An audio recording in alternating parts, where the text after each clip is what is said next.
Nag-abroad ko para sa akong pamilya. Nahatagan ako sila og maayong kahimtang. Apan late na nako na-realize nga wala man day nako na binlan ang akong kaugalingon. Kana ang akong kahimtang karon na DJ Sam. Tawagan na lang ko sa pangalang Maricel. 43 anyos na ko ug bag-o lang kong nakauli gikan sa abroad. Halos 20 ka tuig sab ko nga nag-abroad DJ Sam. 23 anyos ko kaniadto dihang nagdesisyon ko nga manimpalad sa gawas sa nasod. Unang gud mi ka mag-igsuon DJ Sam ug ako ang ikaduha.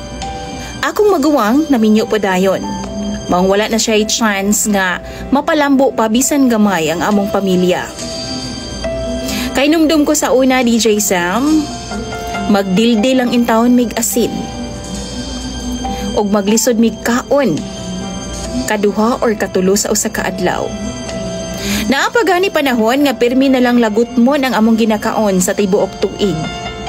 Ana mi kalisod. Og mao na ang rason na DJ Sam nga naningkamot ko nga maka-abroad. Kay gusto na akong mabati pod sa akong mga manghod ang kaharuhay bisan pa man sa ginagmay lang nga pamaagi. Tuod man naka-abroad jud ko. Og nagtipid ko para sa akong sarili. Kay gibuhos na ako ang tanana sa akong pamilya. Gusto po na akong makatila og kaharuhay ang akong mga ginikanan o mga mangho DJ Sam.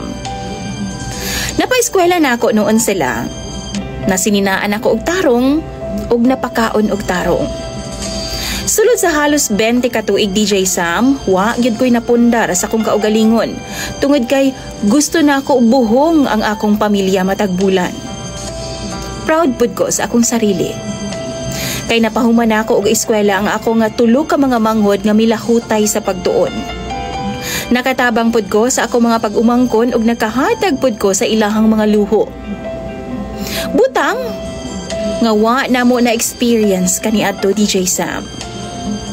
Happy ko nga nakatabang og makahatag sa ako mga paryente matag panahon nga mamarayg sila pambayad sa ilang kuryente, tubig ug uban pang mga panginahanglanon. Year 2021, nihangyo ang akong mama nga mag-Siargao daw sila. Kauban ang iyaha mga kumare nga mga silingan rapod namo og paryente. Regalo na lang po daw nako para sa iyahang ika-67 nga birthday. Duha-duha ko ato nga time DJ Sam. Kay wa ko ika-afford sa 150,000 pesos nga gipangayo niya nga budget. Apan wa siya mi kontak nako tulo ka semana. Maong nabalaka ko. Naibawaan na lang nako sa akong manghod nga nanluod ay si mama. Kay ako aman siyang gibalibaran. Tungod niya to gichat dayon nako siya og giingnan nga magpadaan ako para sa iyang pang birthday.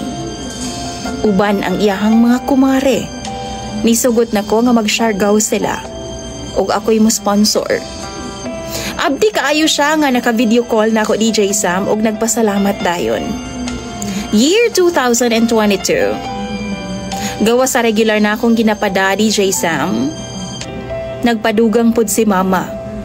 Kay lagi, napriso daw ang among kinamanghuran na tungod sa drugs. Og nangayo siya og pangpiyansa sa ako DJ Sam. Gihatagan pod nako bisan halos wa na ko'y savings. Bisan sa akong kahimtang DJ Sam, wa ko gareklamo.